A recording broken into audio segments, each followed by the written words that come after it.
Walter Costa didn't walk into Street Augustine Hospital. He stormed in, 30 suited enforcers at his back. Because Rose Maxwell wasn't just bruised. She was being taken home by the man who put her there.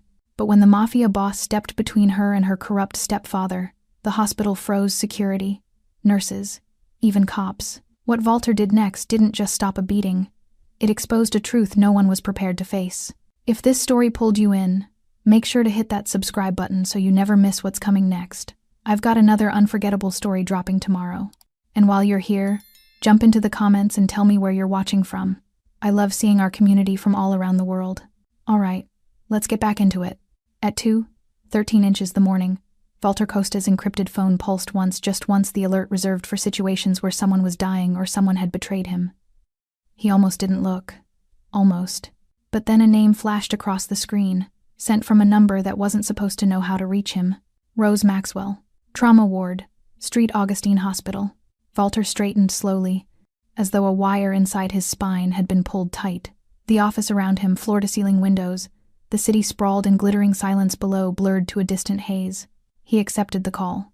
A woman's whisper spilled through, trembling at the edges. "Mr. Costa? Please don't hang up. I don't know who else to call." "What happened?" Walter asked. No greeting, no tone, just a blade of a voice. "It's Rose Maxwell," the nurse said. "She was admitted 30 minutes ago. Facial fractures, bruised ribs, contusions across her arms. Her stepfather says she fell down the stairs." Walter closed his eyes. He had seen too many falls. "Is she conscious?" "Barely. And sir, he wants to take her home at sunrise. Legally, he can. Unless someone challenges custody or files protective grounds, she goes back." A muscle ticked in Walter's jaw. The whole city could collapse and he wouldn't flinch. But this name, this girl, was the one vulnerability he had never managed to cauterize. "What room?" 4B. "But Detective Weaver is already talking to security. He's saying..." He ended the call. For a long breath, Walter didn't move. The digital clock on his desk flicked to 2:14. Outside, the city kept breathing, unaware that his world had just shifted off its axis. On the wall behind him hung a framed photograph, 2 younger men leaning against a rusted truck, laughing at something long forgotten. One of them was Walter, lean and sharp-eyed. The other was Ethan Maxwell, broad-shouldered, loyal to the bone, the man who once shoved Walter out of the line of fire and took a bullet meant for him. The last thing Ethan ever said, blood soaking into the asphalt beneath them, was, "If anything happens to Rose, watch over her." Walter had kept that promise the only way he knew how, silently. An anonymous scholarship here, medical bills paid, a lawyer nudged to assist her mother, all without Rose knowing, the man in the shadows who ensured she never drowned. He had convinced himself distance was protection, that she was safer never knowing the world he ruled. Now his distance had failed her. Walter picked up his phone again, this time with movement so precise it bordered on mechanical. He tapped 3 encrypted contacts. "Wake everyone," he said when the first answered. A pause, then a sharp inhale. "Everyone? Full presence. Suits only. No weapons drawn unless they draw first. Wheels up in 15. He ended before questions could form. He shrugged on a black suit jacket, collar open, tattoos curling up his throat like silent threats. The office lights dimmed behind him as he strode toward the elevator. His reflection in the stainless steel doors was a man carved from the things people feared most: precision, control, consequence. The elevator opened onto the private garage. Engines roared to life, one after another, as 30 men in dark suits stepped into formation. No one asked why. Men in the Costa Syndicate didn't need explanations. They followed weather patterns, and tonight they saw a storm. Walter slid into the back of the lead SUV. "Hospital," he said. The convoy rolled out in silence, carving through the sleeping city like a shadow stitched from steel and determination. Red lights turned green for them. Traffic cameras flickered and died. No one dared slow their momentum. Walter stared out the window, watching the skyline drift by in sharp fragments.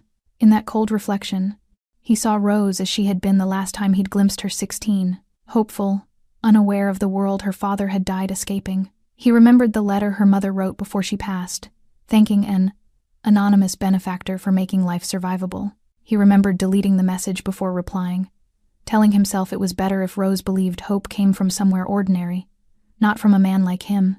Street Augustine appeared ahead, a monolith of white light and glass. Walter's SUV glided to a stop beneath the emergency awning. The other vehicles fanned out. His men stepped out first, controlled, coordinated, a silent perimeter forming without a spoken order. Inside the hospital, fluorescent lights buzzed softly, unaware they were illuminating the beginning of a war. Walter moved through the sliding doors, and every person in sight froze. Nurses stilled mid-stride. The receptionist's hand hovered over a clipboard. Security instinctively reached for radios but didn't speak into them. He didn't look at anyone. He didn't need to. His presence did the talking. "Rose Maxwell," he said to the trembling receptionist. "Our room 4B, sir." "But her stepfather, he's—" Walter turned away before she finished. "Elevator, 4th floor, east wing." Each step was measured, soundless, efficient. The kind of walk that belonged to someone who expected no obstacles because he'd already removed the possibility of them. On the 4th floor, a tall man in detective's attire stood outside Rose's door, sweating through his shirt despite the cold. "Weaver.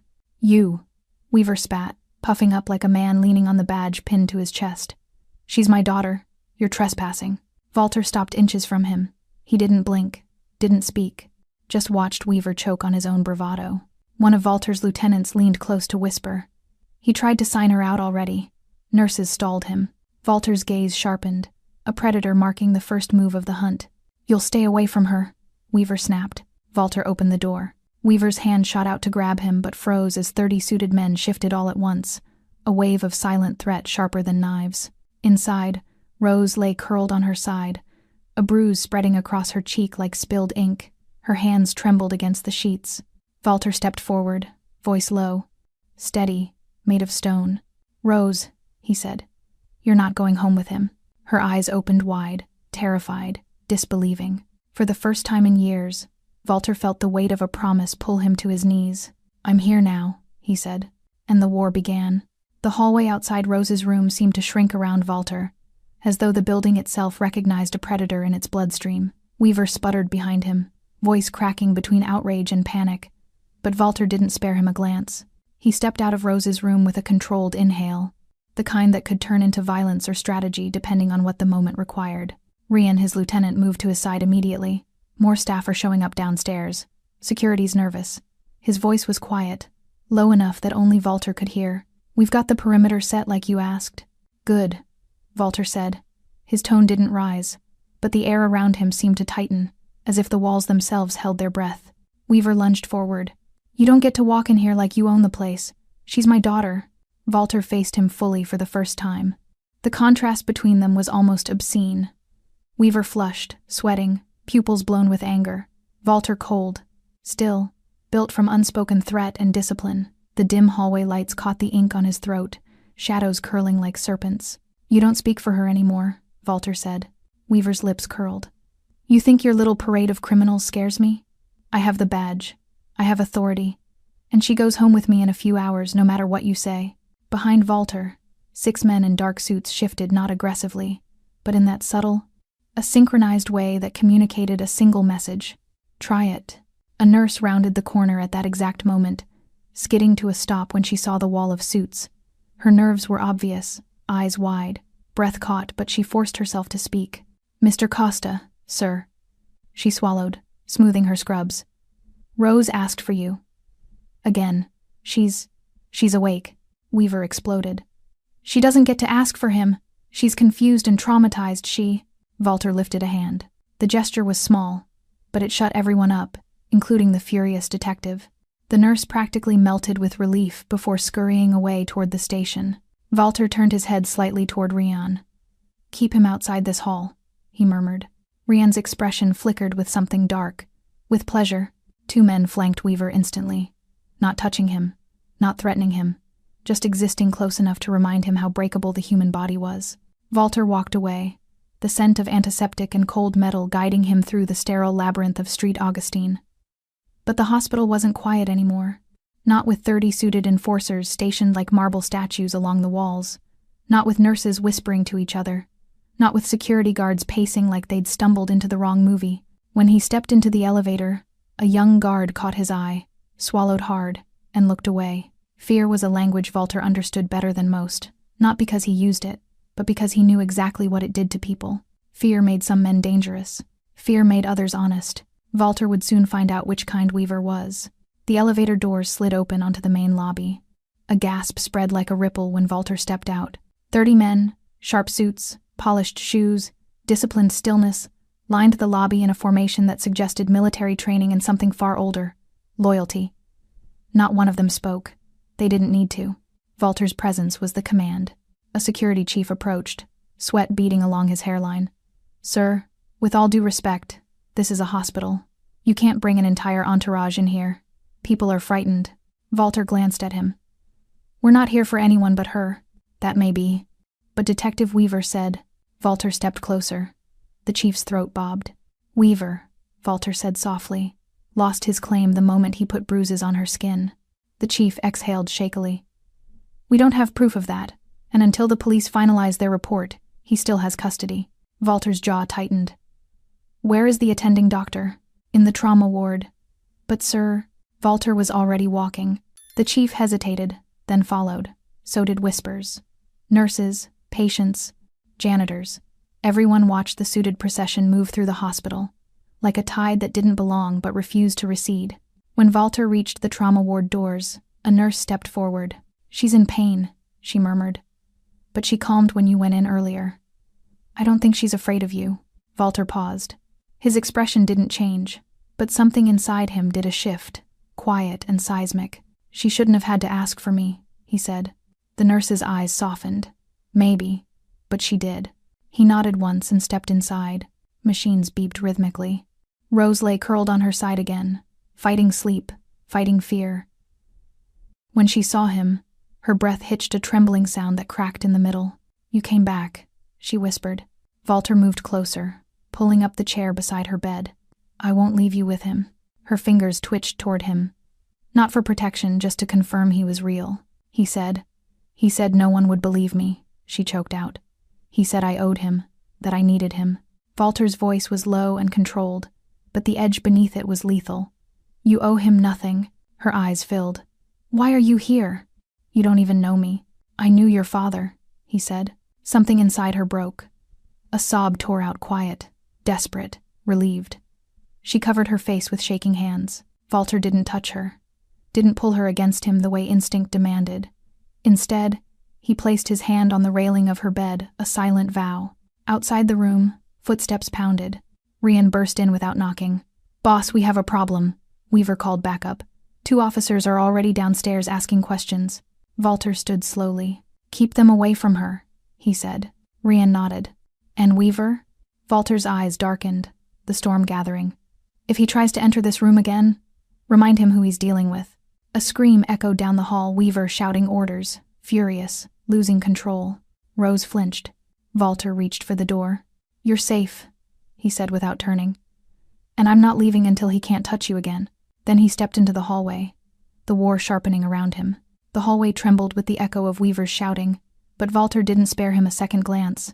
His men dealt with noise. He dealt with threats. And right now, the real danger wasn't Weaver's volume, it was Rose's silence. He closed her door behind him, shutting out the chaos. The room fell quiet again, filtered by the dim blue glow of a heart monitor. Rose lay on her side, fingers curled around the blanket, knuckles white with tension. Her eyes darted toward the door, terrified that the man outside might break through. "He's not getting in," Walter said softly. Rose inhaled shakily, but she didn't answer. Her gaze dropped to her bruised hands, trembling every few seconds like her body had learned fear too well to stop. Walter approached slowly, not wanting to startle her. He wasn't used to moving gently. He wasn't used to softening anything. But the girl in this bed demanded something different from the violence he carried in his bones. He took the chair beside her again. "Look at me, Rose." It took her a moment. Her chin lifted in tiny increments, like she was fighting a weight pressing down on her. And when she finally met his eyes, there was no anger there, just exhaustion, raw and stripped and scared. "Tell me what happened," he said. "No one ever believes me," she whispered. "I will." She shook her head, hair falling into her face. "He'll find out. He always finds out." Walter leaned forward, lowering his voice until it was barely a breath. "He's not finding anything out. Not anymore." Her lips parted, but no words came. Her gaze flicked to the doorway again, as if expecting Weaver's shadow to appear. "Rose," Walter tried again. "You're safe." The words landed inside her like something foreign, something she didn't quite know how to hold. Finally, she whispered, "He pushed me." Walter went completely still. She swallowed. "Tonight," he said. "I embarrassed him in front of one of his friends. I didn't say anything, I swear. He just got angry and shoved me down the stairs. When I woke up, he was standing over me telling the paramedics I slipped." Walter's jaw tightened. "Has he hurt you before?" A tear slipped down her cheek. "Yes." "How many times?" Her voice cracked. "I stopped counting." She pulled her blanket tighter around her shoulders, curling into herself like she expected impact. The bruises along her collarbone darkened under the sterile lights, forming ugly mosaics of fingerprints. Walter forced his breathing to stay even. Rage was easy, too easy, but she needed steadiness, not explosions. "Why didn't you tell anyone?" he asked. "Because he's a detective." Her laugh was small and broken. "People trust him, and he always said if I told the wrong person." She trailed off, staring at the heart monitor. The beeping kept her anchored. "What did he say, Rose?" She wiped her face with the back of her hand. "That they'd think I was lying. That I'd be sent away. That he'd keep the house, the money, everything. And that it was my fault my mom died." Walter's blood froze. "Your mother," her breath hitched. "He said she fell down the stairs too. But I heard them fighting that night. She told him she wanted to leave, and then I heard a thud." Her voice lowered to a whisper. "I think he pushed her. I think he lied about everything." Silence swallowed the room. Walter stared at her small, broken, trying to hold the weight of something a grown man would crumble beneath, and felt something inside him shift. Rage, yes, but stronger than rage was a grief he hadn't allowed himself to feel in years. He had failed Ethan, and he had failed Rose by staying away. "Why didn't you call me?" he asked quietly. Her brows knitted. "I didn't know I could." "I've been helping you for years," he said. "Not directly, but I've been watching." She blinked rapidly. The scholarship? The emergency funds? That was you?" He nodded once. "Why?" she whispered. His throat tightened. "Because your father asked me to." Her hand flew to her mouth. A sound broke out of her, not quite a sob, not quite a gasp, something raw, wounded, disbelieving. "He said you were trouble," she whispered. "He said you were dangerous, that you'd ruin my life." Walter's voice hardened. "He projected his sins onto me." Rose shook her head again, overwhelmed. "I didn't think anyone would come. I thought he'd take me home, and no one would ever know." "I know," Walter said, "and I'm not leaving." Her gaze dropped to his hands, strong, scarred, resting calmly on his knees. "You're not scared of him," she said, almost in awe. "I'm scared of failing someone I promised to protect." Her eyes filled until tears spilled freely. He didn't touch her, he didn't trust himself to, but he lowered his voice to something steady and unshakable. "You're safe now, Rose." The door suddenly crashed open. It wasn't Weaver. It was Mateo, breathing hard. "Boss," he said in a low, urgent tone. "Weaver's losing control. He's screaming at the nurses. Security's calling upstairs. And 2 officers are on their way. We need you outside." Rose flinched violently at the commotion. Walter stood. "Keep him out of this room," he said. Mateo nodded. "Understood." Walter turned back to Rose. She was trembling, eyes wide, tears tracking down her bruised face. "Don't leave me with him," she pleaded in a whisper so small it stabbed straight through him. Walter's expression softened just for her, just for this moment. "I won't," he said. "Not for a second." He stepped into the hallway, closing the door gently behind him. The war waited outside, but now he knew exactly what he was fighting for. The hallway outside Rose's room pulsed with rising tension, the kind that warned everyone, staff, patients, even the walls, that something was about to snap. Walter stepped out just as Weaver's voice cracked through the air like a whip. "I want her discharged now.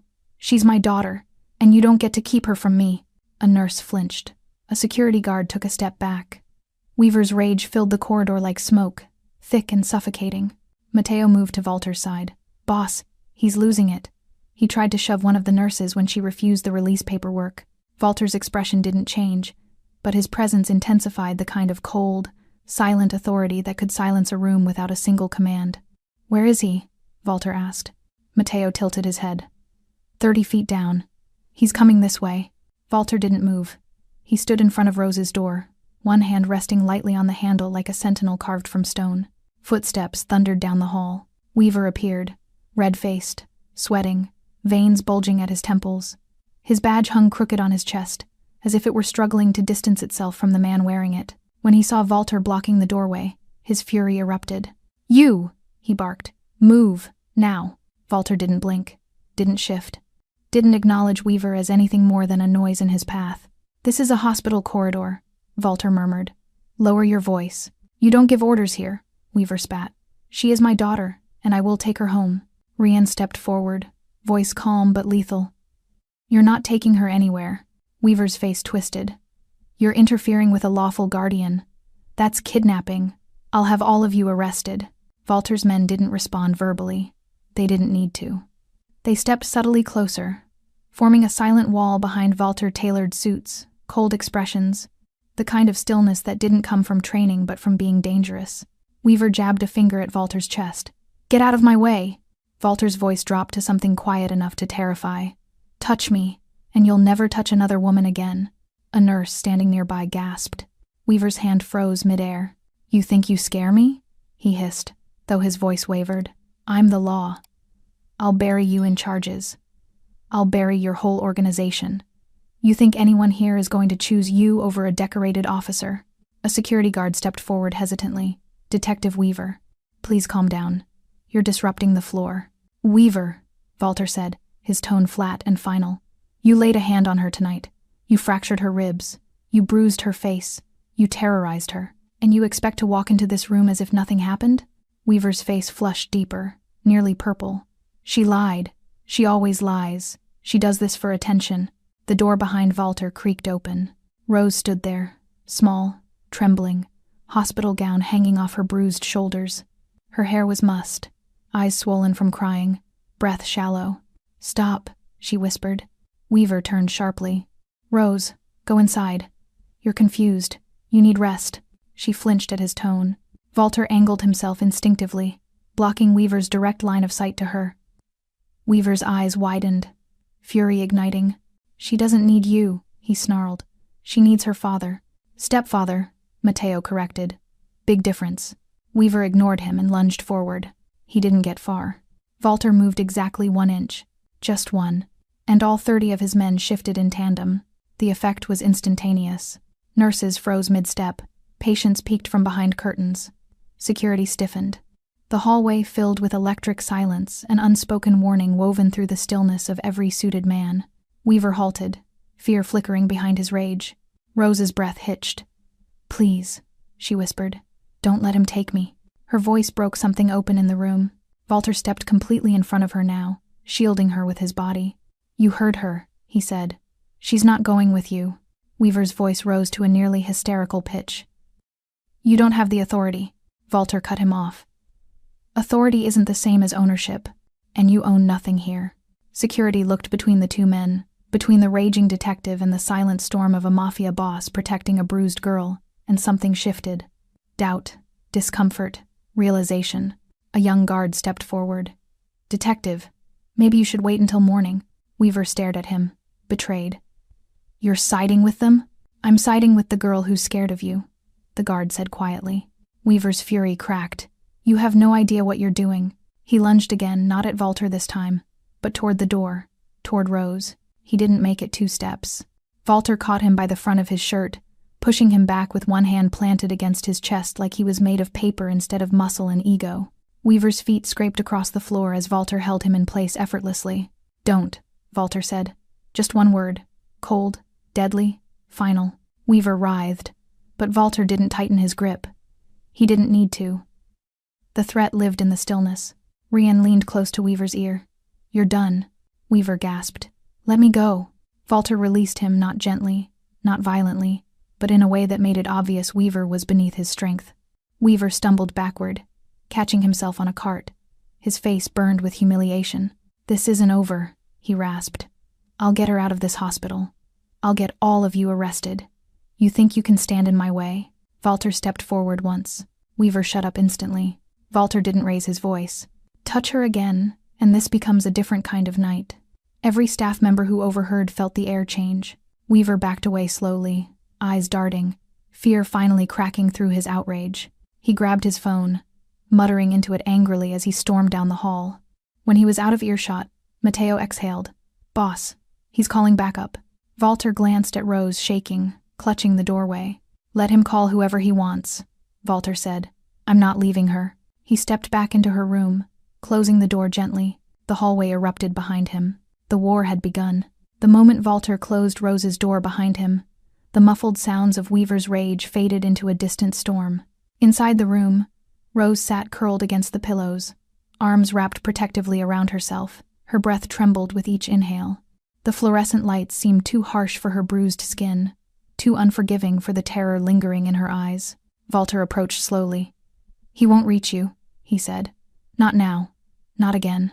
She nodded, but her gaze stayed glued to the blanket, as though the fabric itself held her together. He's calling people, she whispered. He always does that when he's scared. He gets louder, meaner, more dangerous. Walter felt a muscle tighten in his jaw. He's losing control. That makes him predictable. Rose flinched when a distant shout echoed from the hallway. Instinctively, she shrank back. Look at me, Walter said gently.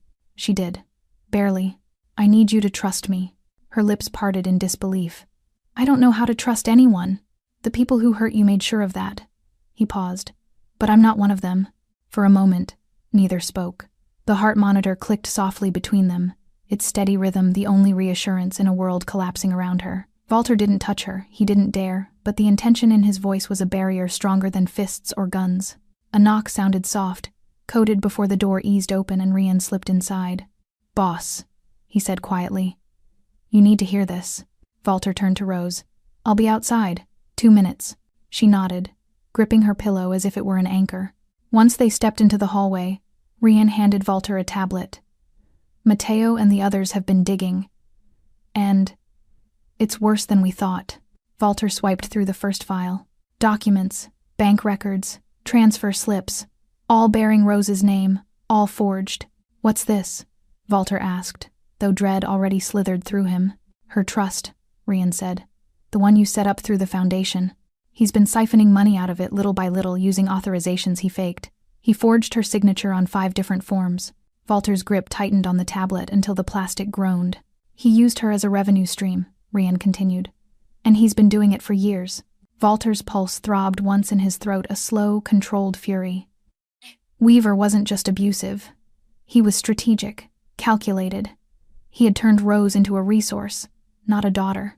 That's not all, Rian said, pulling up another file. Mateo traced tonight's timeline. 2 hours before Rose was admitted to the hospital, Weaver made a phone call. To who? Rian hesitated. To a rival crew. Walter's eyes darkened. He's been feeding them information about our people, Rian added. Times, locations, weaknesses. He's been building leverage. And Rose was part of that leverage. How? Rian exhaled. We think he wanted to pressure her into signing off her trust fully, not just the forged withdrawals. They think there's more money there than there is. He promised them a cut. Walter went quiet. Rian continued. Boss, he didn't just hurt her. He planned this. He's been isolating her on purpose, breaking her down, cutting her off from support, all to control the money and buy favor with the wrong people. Walter looked at the digital signatures again, Rose's name forged by a man who claimed fatherhood only when it benefited him. Each false stroke was a betrayal carved into paperwork. How long? Walter asked. 3 years, at least. 3 years of stolen funds. 3 years of Rose trying to survive a house designed to suffocate her. 3 years Walter could have intervened but convinced himself staying away protected her. Rian hesitated before opening the next file. Boss, there's one more thing. A picture filled the screen. A police report. Filed by Rose's mother, weeks before she died. Walter froze. She reported him for domestic violence, Rian said. He made the report disappear. Rage flickered through Walter, quiet, contained, lethal. She knew, Walter murmured. She tried to run. And we think that's why she didn't make it. Rian's voice dropped. Mateo's still digging into the autopsy. There were inconsistencies. The tablet shook in Walter's hand. Slowly, deliberately, he set it down. Weaver hadn't stumbled into violence. He had perfected it. Walter inhaled once, steadying the fire inside. Keep everything. Secure backup copies. Nothing gets erased. Already done. And the rival crew he contacted? Watching them. They don't know we know. Good, Walter said. Because when Weaver falls, He won't fall alone. Rian nodded. What do you want to do now? Walter glanced back toward Rose's room. I want to tell her the truth, he said. But not like this. She's too fragile. What should we tell the others? That the detective isn't just abusive. He's a traitor. And the plan? Walter's expression settled into something cold and precise. Collect everything. When the time is right, we break him with his own sins. A shout erupted from down the hall. Weaver again, slamming his fist against the wall, barking at a guard who refused to let him pass. Rian tensed. Should we restrain him? No, Walter said. Let him roar. Every second he loses control is another piece of evidence. Rian allowed himself a dark smirk. Walter turned back to the door. I need to speak to her now. Rian stepped aside. Walter re-entered Rose's room. She looked up quickly, trying to read his face, trying to determine if more fear was coming. Is something wrong? She whispered. He sat beside her again, voice soft. You were right to be afraid of him. Her breath hitched. Did he hurt someone else? Walter considered the truth, the forged signatures, the financial exploitation, the erased police report, the looming suspicion around her mother's death. Yes, he said quietly. He did. Rose's eyes filled. Then he's never going to let me go. That's where you're wrong, Walter answered. He's losing his grip, and we're taking everything back. She stared at him, searching for disbelief, but found none. You think I can get away from him? She whispered. I know you can, Walter said. Because I'm not letting him use you anymore. Her tears fell silently. Outside, Weaver screamed again, rage echoing through the hospital like the last roars of a dying animal. Rose flinched. Walter stood. He's unraveling, Walter murmured. And I'm going to make sure he never touches you again. He stepped into the doorway. Rest, Rose. The past is on our side now. And with that, the hunt for Weaver's downfall truly began. The first sign that Weaver's desperate plan was unfolding came not from the screaming down the hall, but from the sudden silence that followed it. A hush spread through the staff, nurses stiffening, security shifting uneasily, doctors glancing toward the elevators as if expecting trouble to walk out. Trouble did. The elevator doors opened with a soft ding, and 2 uniformed officers stepped into the 4th-floor corridor. One older, sharp-eyed, jaw clenched. The other younger, shoulders tight, gaze flicking nervously around as if he already regretted being there. Weaver spotted them immediately and surged forward like a drowning man clinging to a rope. Finally, he barked. Arrest him. He jabbed a finger down the hall toward Walter, who was just stepping from Rose's room, his expression unreadable, his posture steady as gravity. The older officer straightened. Detective Weaver, we got your call. You said you're being obstructed in your duty? Yes, Weaver snapped. That man and his... He waved his arms wildly at Walter's men. That criminal entourage are interfering with my right to retrieve my daughter. I want them removed from this floor and charged with intimidation. The younger officer swallowed hard. He brought an entourage into a hospital? Walter walked toward them. Slow, controlled, hands at his sides. Every suited man behind him straightened, but none stepped forward. We're not interfering, Walter said calmly. We're protecting a victim. Weaver's face turned crimson. Victim, don't you dare. Walter didn't even look at him. His attention stayed on the officers. She's in room 4B, Walter said. Bruised, frightened, afraid to go home with him. The older officer's gaze sharpened. You a relative? No. Legal guardian? No. Then step aside. Rian moved in, placing himself subtly between the officers and the doorway. She's under medical assessment. The doctors advised against her release. Weaver nearly screamed. The doctors answer to me. No, a nurse whispered from behind the station. We don't. Everyone turned. The nurse, a woman with tired eyes and red indentations from her mask, stood trembling but resolute. We don't answer to you, she repeated. And you scared her. She begged us not to let you near her. The younger officer swallowed. Hard. Weaver's fury snapped toward her. You're overstepping. Walter cut him off without raising his voice. Your problem is that people finally saw you. Really saw you. Weaver spun back toward the officers, voice cracking. Arrest him already. The older officer exhaled sharply, stepping toward Walter. Sir, with respect, this is a police matter. No, Walter said. This is a protection matter. Meaning what exactly? Walter didn't blink. Meaning if you put her back in his custody, you're sending a battered young woman home with her abuser. The younger officer's jaw tightened. Detective Weaver is a decorated officer, the older one said. We have protocol. And she has broken bones, Walter replied. Silence. Not empty silence, charged silence. Everyone in the hall felt it. The younger officer stepped slightly closer to the door. Can I speak to her? Weaver lunged. Absolutely not. The officer froze, then looked at him, really looked. Weaver's sweat-soaked shirt, his wild eyes, his clenched fists. Detective, the younger officer said quietly. Why don't you want us to talk to her? Weaver went rigid. For the first time, fear not rage flickered across his features. Walter watched the shift with surgical precision. She's confused, Weaver snapped. She's traumatized. She'll say anything. The older officer finally faced him fully. You said she fell down the stairs. She did. A nurse reported bruising around her wrists and contusions across her back. Weaver's mouth opened and closed like an animal caught in a cage. Walter spoke into the silence. Ask her yourselves. Rian stepped aside from the doorway. Weaver spun toward him. You let them talk to her and she'll destroy everything. Walter walked closer, one measured step at a time, until he stood inches from Weaver. She'll tell the truth, Walter said. That's what scares you. Weaver trembled with rage.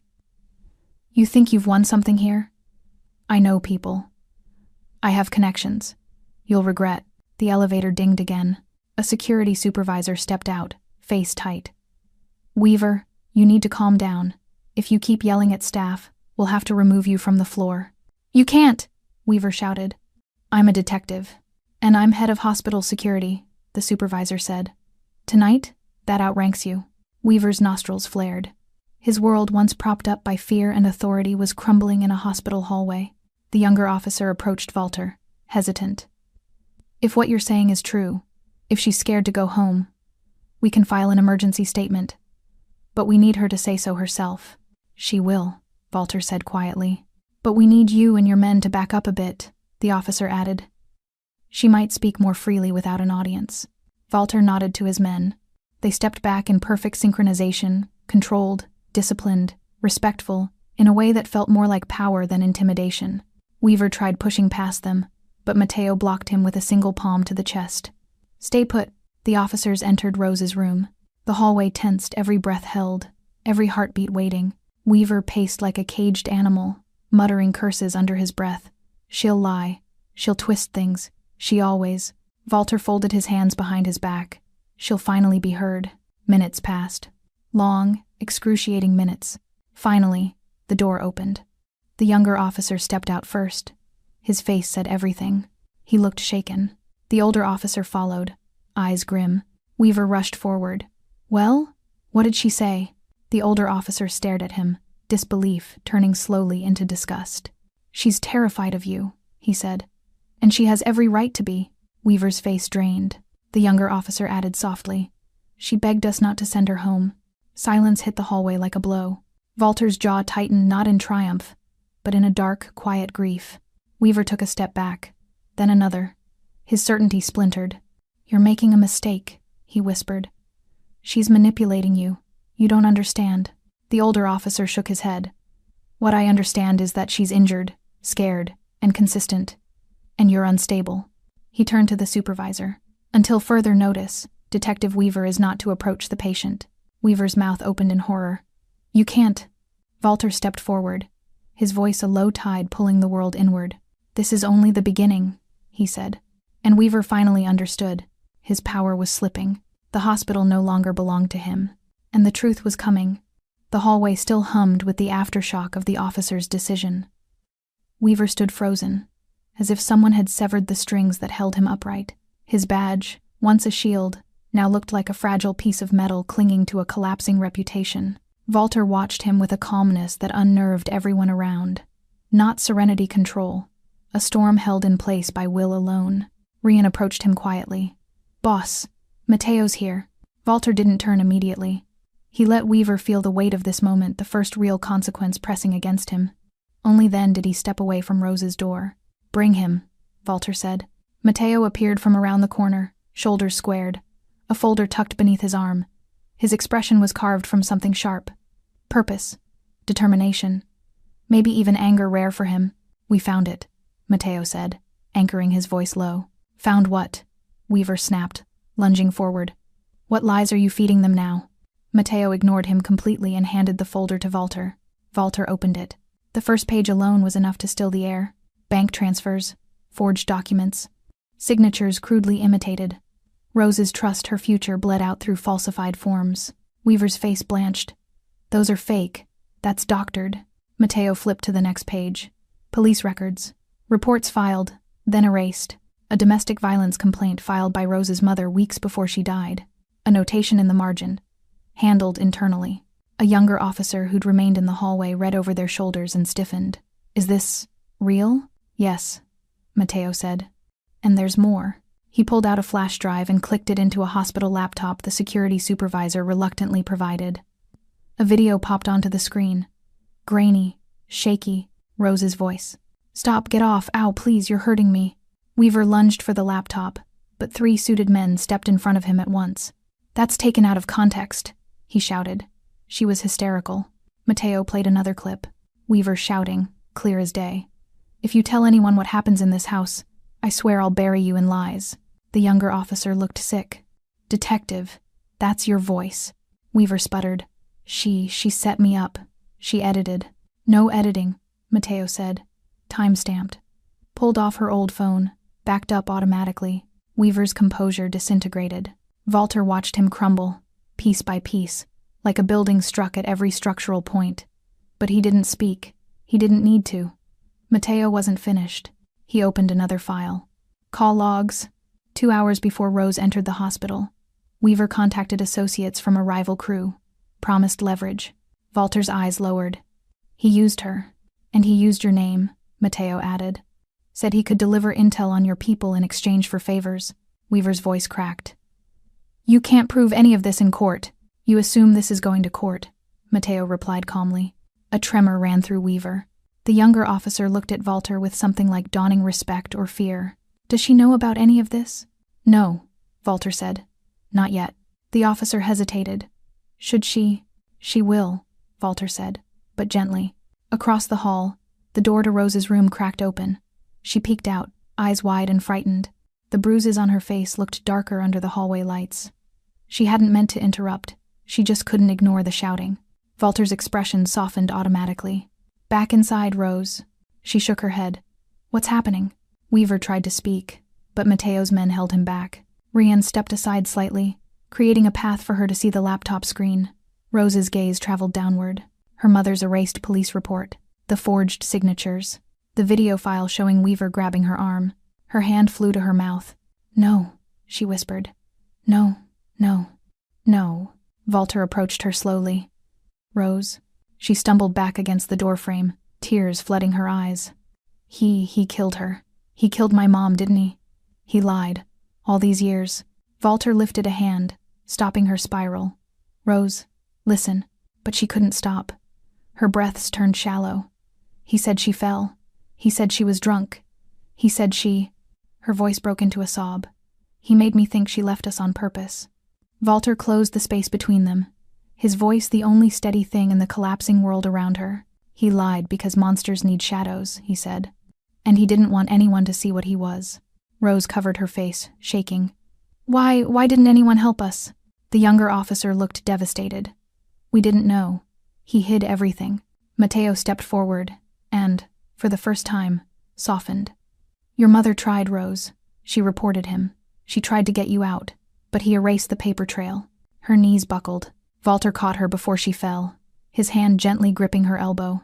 She clung to him instinctively, sobs shaking through her bruised body. It's my fault, she choked out. He said I made her angry. He said she'd still be alive if I wasn't. No, Walter said sharply, cupping her shoulder to ground her. None of this is your fault. Do you hear me? None. She cried harder, burying her face against him. His hand scarred. Steady hovered for a moment before settling on her back, holding her as gently as he could manage. Weaver watched the scene, panic finally overtaking fury. Rose, he croaked.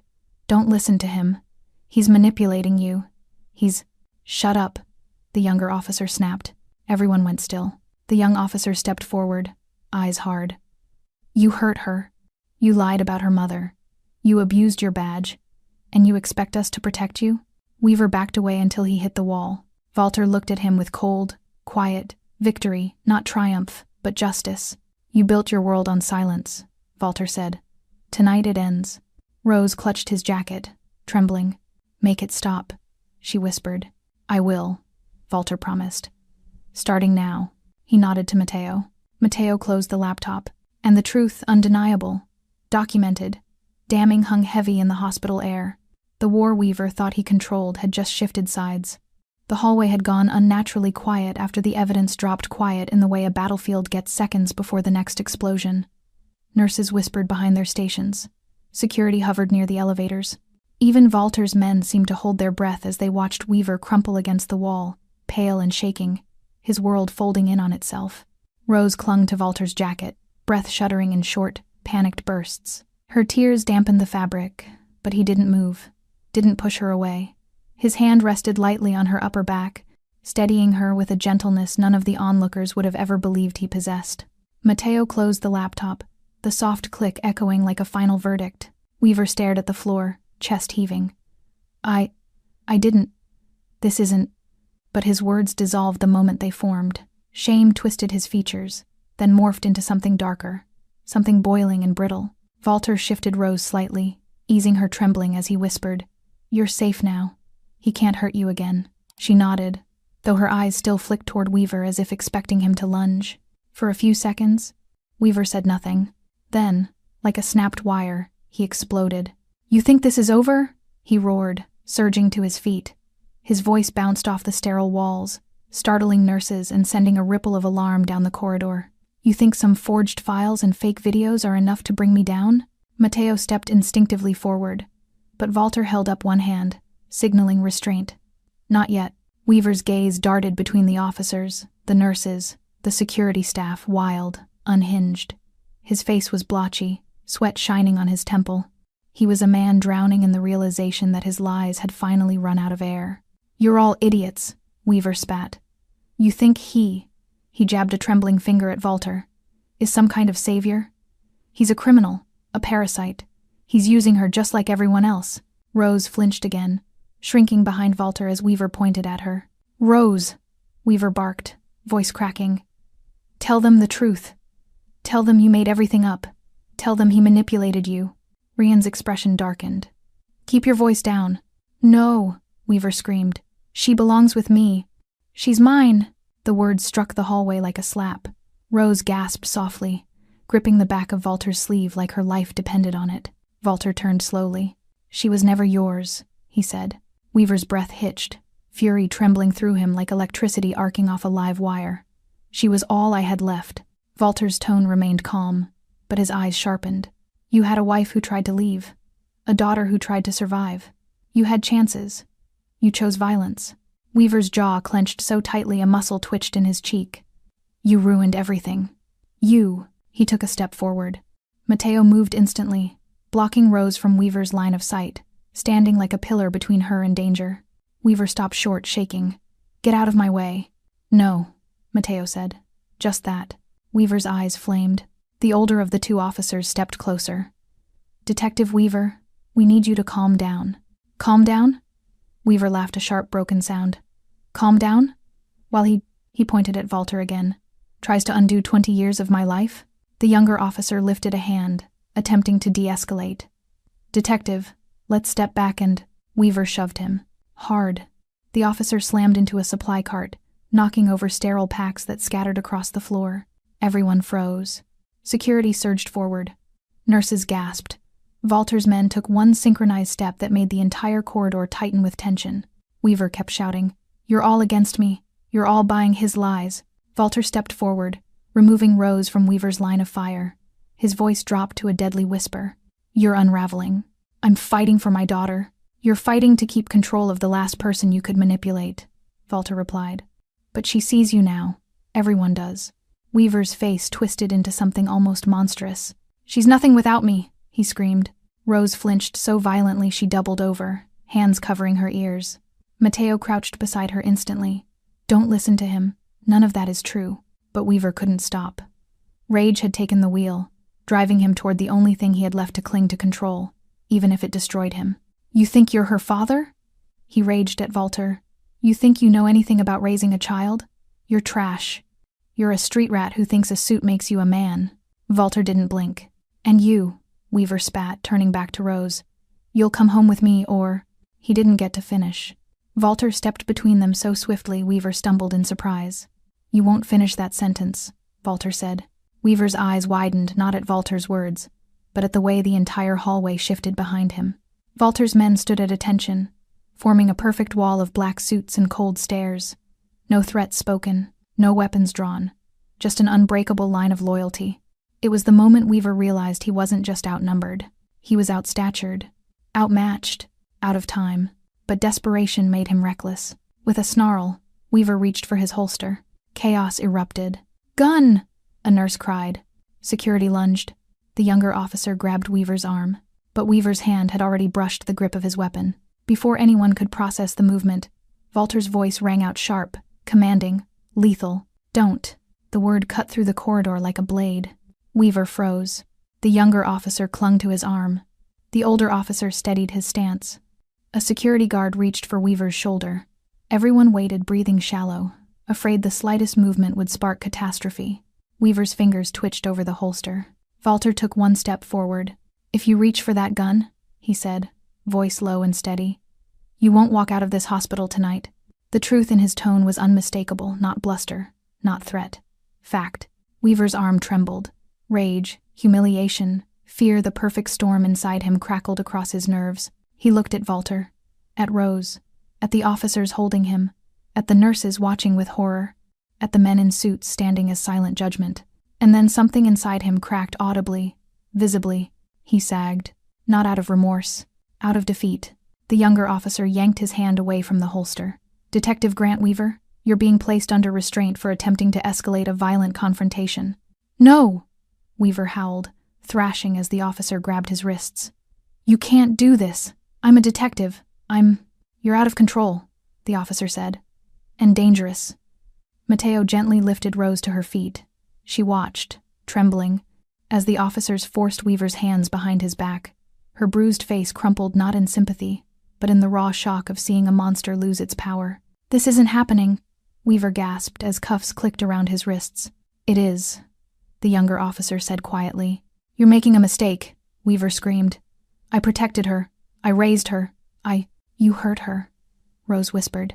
Weaver went silent. Her voice quivered as she repeated, louder this time. "You hurt me." Walter stood just behind her, steady as a wall built for one purpose, to shield her from the man collapsing before her. Weaver's knees buckled. The officer had to catch him. His eyes glistened with something close to desperation. "Rose," he rasped. "Don't let him take you. Don't let him." Mateo stepped forward, blocking Weaver's view of her completely. "Enough," he said. The officers lifted Weaver to his feet. Security opened the elevator for them. As Weaver was dragged past, he shot Walter one final look. "You think you saved her?" he hissed. "You have no idea what you've started." Walter didn't answer. He simply placed a hand on Rose's shoulder, quiet, steady, resolute, and Weaver was gone. The elevator doors slid shut. Rose exhaled a shaky breath she'd been holding for years. Mateo spoke first. "Boss, that was only round 1. Walter nodded. "Round 2, he said, looking at Rose, "is helping her heal." For the first time, Rose didn't flinch at his words. She leaned into him, whispering, "Thank you." Walter swallowed once, hard. "You're safe," he said. This time, he believed it. The elevator doors hissed shut on Weaver, and for a moment, the entire 4th floor of Street Augustine Hospital felt like it exhaled. Nurses unclenched their hands. Security radios quieted. Even the walls seemed to loosen their tension. But Rose didn't move. She stood rooted where she was, trembling, staring at the silver seam where the elevator had closed. Her throat bobbed as she swallowed. Her hands were curled into small, rigid fists. The bruises on her arms, stark beneath the hospital lights, seemed to pulse with memories she couldn't outrun. Walter moved first, not abruptly, not loudly, but with the steady certainty of a man who had walked through chaos and emerged with purpose. He approached her slowly, giving her the space to pull away if she needed. She didn't pull away. Her breath hitched, and when she finally spoke, her voice was paper-thin. "He's really gone. For now," Walter said. He didn't sugarcoat it. Lies had been Rose's prison for too long. "But he won't get near you again. Not while I'm here." Rose hugged her arms around herself. I don't know what to do now. The honesty in her voice pierced him. This wasn't just fear, it was the collapse of an entire world she had been forced to survive in. A world that had told her she had nowhere else to go. Walter's tone softened. You breathe. That's what you do next. Everything else comes later. She blinked rapidly, tears threatening again. I haven't breathed in years. Mateo approached, his posture relaxed for her sake, though tension still lingered in his eyes. The officers are filing a temporary protection order, at least until morning. Rose's eyes dimmed. Morning? And then what? He'll get lawyers. He'll twist everything. He always does. Walter exchanged a look with Mateo before answering. Let me worry about him. Rose shook her head, voice breaking. But you don't have to. You don't owe me anything. I don't even know you. Walter felt something shift in his chest, an old wound stirred by her words. You don't know me, he agreed quietly. But I know you. And I made a promise long before you were old enough to remember it. Mateo stepped back, giving them space. Rose stared at Walter, confusion and curiosity warring in her expression. Promise? To who? To your father, he said. She went still. My father? Walter nodded. He saved my life once, and with his last breath he asked me to protect what mattered to him most. Rose's knees wobbled. She leaned against the nearby wall for balance. He talked about me? Only about you, Walter said. A tear slipped down her cheek, the kind of tear that didn't come from sadness, but from finally learning the truth buried under years of lies. I thought, he left us, she whispered, that he didn't care. Your mother cared. He cared. They both tried to protect you. Rose shook her head again, overwhelmed. But why didn't you come sooner? Walter inhaled slowly, as though the question pierced deeper than she intended. Because I thought distance was the safest place for you. I thought staying out of your life kept you far from mine. I thought the world I live in was poison. She looked up at him, eyes rimmed red. And now? Now I see I was wrong, he said. And I won't make that mistake again. Rose covered her mouth, emotion cracking through her like light through broken glass. I don't know how to be safe, she whispered. That's why I'm here, Walter said simply. To teach you. Mateo cleared his throat softly. Boss. Security wants to talk to you. They're asking for statements. Walter nodded. Handle what you can. I'll speak to them when she's stable. Mateo dipped his chin in acknowledgement and walked off. Rose hesitated before reaching out barely a touch, barely pressure her fingertips brushing Walter's sleeve. Please, she whispered. Don't leave. Walter didn't flinch, didn't hesitate. I'm not going anywhere. He guided her gently back into her room. She sat on the edge of the bed, exhausted, her shoulders slumping as the adrenaline that had kept her upright finally drained away. The window beside her showed the faintest hint of early dawn, a wash of gray-blue light beginning to replace the night. It cast her bruised face in a softer tone, making her look fragile and strong all at once. Rose followed his gaze. Morning's coming. Yes, Walter said. A new one. She gave a hollow laugh. What am I supposed to do with a new morning? Survive it, Walter answered. With me. A soft knock sounded, and a nurse peeked in. Sorry to interrupt, but we need to update her vitals. Rose tensed immediately, shrinking into herself. Walter stepped to her side, voice calm. It's all right. She can proceed. Rose nodded reluctantly. As the nurse gently checked her pulse and ribs, Rose winced at every touch, but she kept her eyes on Walter as if his presence was the only thing keeping her from falling apart. Her breathing grew shaky again. It still hurts, she whispered. It will, Walter said honestly. But you won't hurt alone. A tear slid down her cheek. She wiped it quickly, embarrassed, but Walter didn't look away. He didn't pity her. He witnessed her pain, which was something no one in her life had ever done without using it against her. When the nurse finished, she stepped out, leaving them alone again. Rose stared at her hands. What if he gets out? What if he comes back? What if the courts believe him? He always wins. Always. Walter sat in the chair beside her. He won't win this time, because you're not fighting alone. She looked at him, searching for deception, expecting disappointment, bracing for betrayal. She found none. Her voice cracked. Why are you helping me? Really? Walter's gaze softened. Because your father asked me to protect you, and because I should have been here sooner. She swallowed hard. And now, Walter said gently, I'm giving you a place where he can't touch you. Her brows knitted. A place? My home, Walter clarified. Not a prison, not a cage. A safe haven. Protected, guarded. A place where you can heal. Rose blinked rapidly. You want me to live with you? For now, he said, until you're ready to choose your own life without fear. Her breath trembled. I don't know if I can trust you. I don't expect you to, Walter said. Trust is earned. I'm willing to earn it. Her throat tightened. Why? Because you deserve better than the life he forced on you. Rose's eyes glistened. I'm scared. I know, Walter said softly. But I'm not asking you to be fearless. I'm asking you to let me carry the fear with you. A sob escaped her, small and raw. She leaned forward, slightly hesitant, unsure like a child learning if it was safe to reach for comfort. Walter didn't move until she closed the distance herself, resting her forehead lightly against his chest. He exhaled a slow, careful breath and lifted a hand to her back, touching her as though she might break under anything heavier. Thank you, she whispered. Walter didn't answer aloud. He didn't need to. The dawn pushed further into the sky, pale gold bleeding into the gray. Rose's breathing steadied, and her trembling eased. Walter felt something shift inside him, subtle, dangerous, irreversible. He had walked into this hospital as a mafioso honoring a debt. Now, he understood the truth. He wasn't protecting Rose because of her father. He was protecting her because she needed him. Because someone had to. Because promises weren't meant to be forgotten, they were meant to be lived. Mateo returned quietly. Boss, they're ready for you. Walter nodded and stood, but Rose caught his sleeve again. You'll come back? She whispered. He leaned close, his voice steady, anchoring her. Always. And for the first time in years, Rose believed someone. Morning broke gently over Street Augustine Hospital. Soft gold swelled through the windows, warming the cold white walls that had witnessed screams, truths, and a man's downfall just hours before. The night's chaos left behind a fragile stillness, like petals floating after a storm.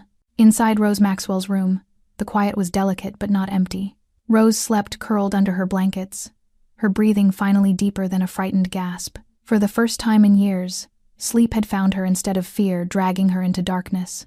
Walter stood by the window. He hadn't left. Not when the officers asked for statements. Not when Mateo warned him that the rival crew Weaver had been dealing with might retaliate.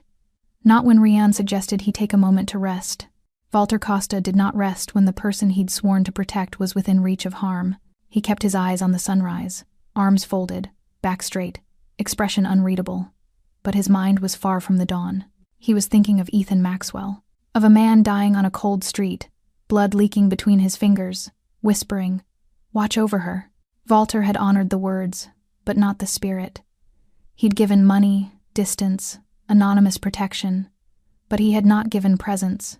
Now, looking at the sleeping girl who had survived years of terror without knowing anyone would ever come for her, Walter felt the sharp ache of regret, quiet, relentless. A soft knock interrupted his thoughts. Rian stepped inside, closing the door gently behind him. "Boss," he murmured. "They've taken Weaver downtown. He's in holding for now." "For now," Walter echoed. Rian nodded. "Charges are stacking. The officers recorded everything. The nurses submitted statements, and Mateo gave the hospital a copy of the evidence. It's over for him." Walter didn't look away from the sunrise. Men like him don't accept endings. They claw until their nails crack. "His claws are gone," Rian said. "The badge was his shield. It won't save him now." Walter exhaled slowly. "What about the rival crew?" "Watching movements," Rian answered. "We doubled security around your penthouse and the safe houses. Mateo has scouts out near the East District. Nothing yet." "It will come," Walter murmured. Rian hesitated. "Are you sure taking Rose into our territory is safe? If they retaliate, leaving her unprotected is more dangerous," Walter said, tone firmer now. "She has nowhere else to go." Rian glanced at her sleeping form. "She trusts you. She doesn't know me yet," Walter corrected. "She trusts safety. And right now I represent that." Rian nodded. "The car is ready whenever you are." Walter didn't respond. His gaze drifted again to Rose, small, fragile, bruised, but no longer alone. Rian softened. "Boss, you did the right thing." Walter almost smiled, but it didn't reach his lips. "The right thing rarely comes without a cost." Rian left quietly. The room fell silent again. A minute passed, then another, and then Rose stirred. Her hand curled against the blanket, her face tensed with the beginnings of fear, instinctive, conditioned, automatic. But when her eyes opened, they landed not on Weaver's towering shadow or a door flung open in rage. They landed on Walter Costa. Her breath steadied as recognition settled in. "You stayed," she whispered. "I said I would," Walter replied. She pushed herself slowly upright, wincing as her bruised ribs protested. Walter stepped closer, offering a hand, not touching her, just giving her the option. She accepted it, her fingers trembling against his palm. "Are they taking him away forever?" she asked, voice small. "For a very long time," Walter said. "And even when the law is finished with him, I'm not." Rose nodded, eyes clouding with worry. "Will you get in trouble? Because of me?" "No," Walter said simply. "Everything happening to him, he earned. You didn't cause any of it." She looked down at her lap. "It feels like I did." "That's because he taught you to think pain was your responsibility," Walter said. "He was wrong." Her throat tightened, tears building again. "I don't know how to be anything except afraid." "Fear keeps you alive," Walter said softly. "But it doesn't have to decide your life anymore." Rose looked up at him, searching his expression for cracks, for deception, for disappointment. She found none. "So, what happens now?" she asked. "Now," Walter said, "you come with me." Her breath caught. "To your home?" "To safety," he clarified. "To a place with guards, security, and people who answer to me. Not because you're a prisoner, because you're under my protection." Rose hesitated. "Do you really want me there?" Walter met her gaze squarely. "Yes," she exhaled shakily. "Okay," Walter nodded. "We'll leave soon. The nurses want a final evaluation." A soft knock sounded, and a middle-aged nurse entered with a clipboard. Rose stiffened instantly, but Walter remained beside her, his presence anchoring her again. As the nurse checked her pulse and asked gentle questions, Rose answered quietly, flinching only when the stethoscope brushed a bruise. Walter observed every wince, every tremble, memorizing the map of her pain with silent fury. When the nurse left, Rose glanced at him. "I'm scared to leave this room." "Then we'll walk slowly," Walter said. She gave a weak smile, small, but real. Walter helped her slide into a pair of hospital-provided clothes. The loose shirt hung awkwardly over her bruised ribs, and her knees wobbled when she stood. He steadied her with a hand at her elbow. "Ready?" he asked. She nodded. They walked out into the hallway. Every nurse, every guard, every staff member stopped what they were doing. Not out of fear of Walter, but for Rose. They watched her slowly step into a world she no longer had to face alone. At the elevator, Mateo and Rian stood waiting. "Cars out front," Mateo said. "Clear route." Rose shrank slightly behind Walter. The idea of stepping into the open again, exposed, vulnerable, made her breathing hitch. Walter sensed it. "You walk beside me," he said quietly. "No one touches you." She nodded, gripping his sleeve. The elevator descended, and when the doors opened to the lobby, the morning light greeted them soft, warm, almost gentle. Walter's men stood outside in two lines, forming a protective corridor leading to the waiting SUV. It wasn't a show of power. It was a promise. As Rose stepped between them, she felt something she hadn't felt in years. Safe. The SUV door opened. She paused before getting in. "You're home.